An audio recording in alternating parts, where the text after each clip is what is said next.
alien labor. I tell him everything that went on at Yanks. You tell them about the vote rigging software? Yes. You sure? Yes. In their report, it looks like you complained about the things that had to do with FDOT specifically. Well, that's the things that he could touch on. Ah. And all the other stuff he was supposed to pass on to, like the NASA stuff. He was going to pass to NASA, and, you know. What was he going to do with the vote rigging stuff? He was supposed to pass it out, I guess, to where it goes. They claim that you didn't tell them. Seems odd, doesn't it? They'd know about all the rest. Ohio is a repeat of Florida. Right. And I know the Democrats enough to know that, you know, they're not going to give up if they know they've got an edge anywhere. Who went to the Supreme Court in 2000? That would have been Bush. What did he go for? To make sure that he kept what was his. To make sure he kept what was his? Yeah. Because we had too many whining Democrats at the time. Too much whining. Mm-hmm. But I can't, in the Supreme Court, did they, it was the case, no whining for Democrats, or was it something specific that they wanted? Yeah, they wanted to steal an election. Bush Cheney wanted to steal the election? No. Whoop, whoop, whoop. Don't. Whoa. You got the names on the wrong side there. Where are you from, Liz? Boca Raton, Florida. Florida? Did they go to the Supreme Court in 2000 and ask them to not count votes in Florida? It's a yes or no answer. Did they? I don't know. Okay, the answer is yes, they did. And do you know what the Supreme Court said? I know what the Supreme Court said. What'd they say? Vote Bush! That is what they said. And they said don't count the votes. In the year 2000, the country failed abysmally in the presidential election process. There's no doubt in my mind that Al Gore was elected president. He received the most votes nationwide, and in my opinion, he also received the most votes in Florida. As long as we cannot express ourselves through the ballot box, I mean, with Albert Gore getting so many more popular votes than Bush in 2000. Well, in a normal country, that would be the election. And we should arrange our elections, really the winner wins, that's all, not go back to an 18th century trick. What is your name? My name's Brad. Brad, I'm sorry, but I didn't get it to begin with. Let me give you a surprise. Okay. In 2000, yeah, I voted for Al Gore. Yeah. We're up against 21st century high-tech Jim Crow. As they realized that, you know, the first time around, they beat people down, they lynched people until they could do that no more, and the people demanded they stop it. Now they've realized that if they go in and hide behind a clipboard and a suit and a technician in a private corporation, that they can go back to disenfranchising poor and minorities. There was a recent commission that was put together headed by James A. Baker and Jimmy Carter. This commission came out and recommended photo IDs at the polls, requiring folks to have photo ID. Now, it sounds sensible enough until you take a look at it and you discover that anywhere from 10 to 20 million American voters don't have a driver's license, don't have photo IDs. And what do you know? They happen to be largely minorities, city dwellers, the elderly, the poor.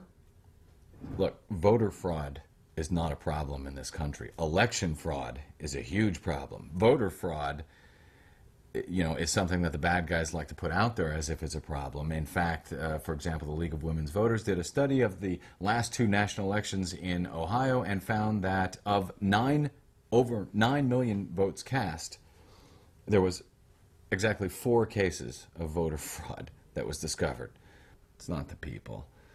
It's the voting machine companies who are running these elections with secret software, who are privatizing it. It's the congressmen and the senators and the state officials who are allowing them to do so.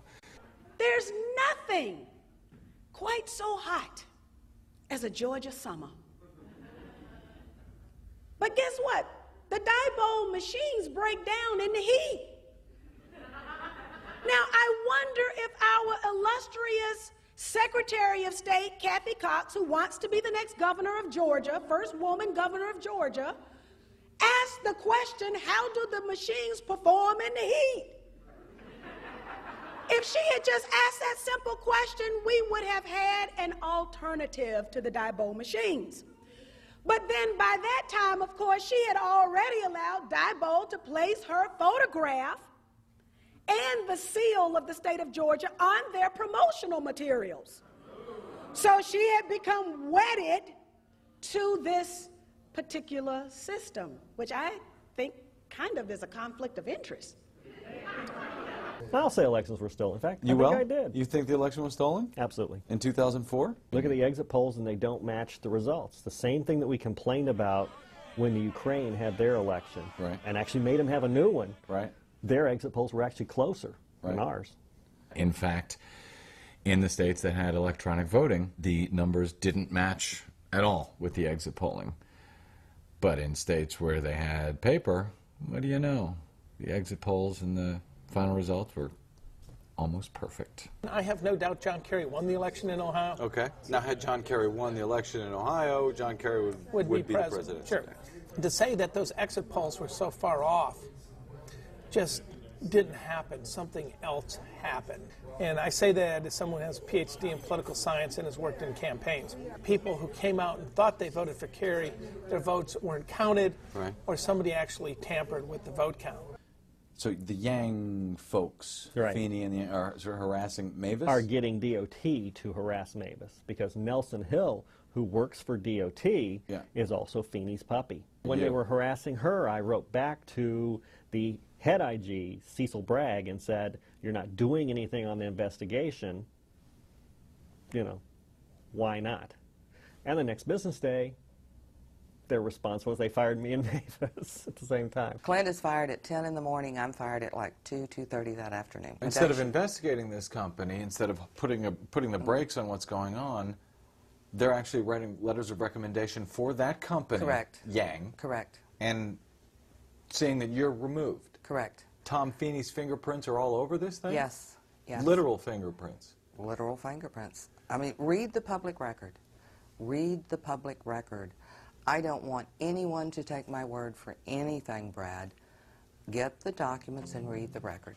And when you read a memo from Nelson Hill's secretary to him stating that Mr. Feeney wants this letter signed today, and this letter is a recommendation for Yang Enterprises, and the following day, after Mr. Hill executes this letter of recommendation, he is suddenly promoted to Deputy CIO for the State Technology Office. Nelson Hill is promoted the Yes. day after he writes this letter. The letter of recommendation for Yang Enterprises. Had they had any problems with you prior to this investigation? I believe in January of 2001, I received an outstanding evaluation that went into a lot of detail as to the value of my services to the department. And how long had you been with the department? I began with the department in '88.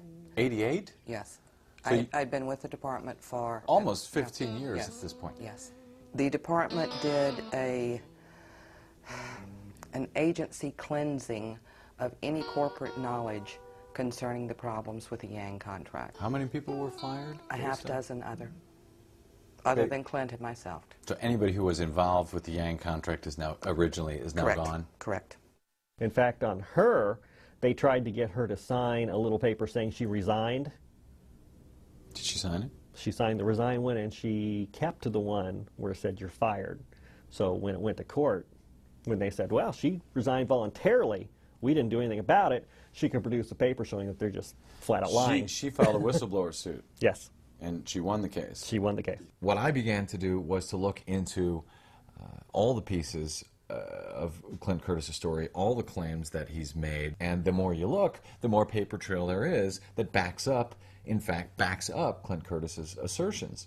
In 2004, the Florida Department of Transportation's audit of Yang Enterprises found $850,000 in questioned and qualified costs. Of that amount, Yang was asked to repay $132,000 pending further investigation. Hello, Phoenix. We've got a huge show for you today. Diebold whistleblower Stephen Heller, in his first live broadcast interview. Stephen Heller was charged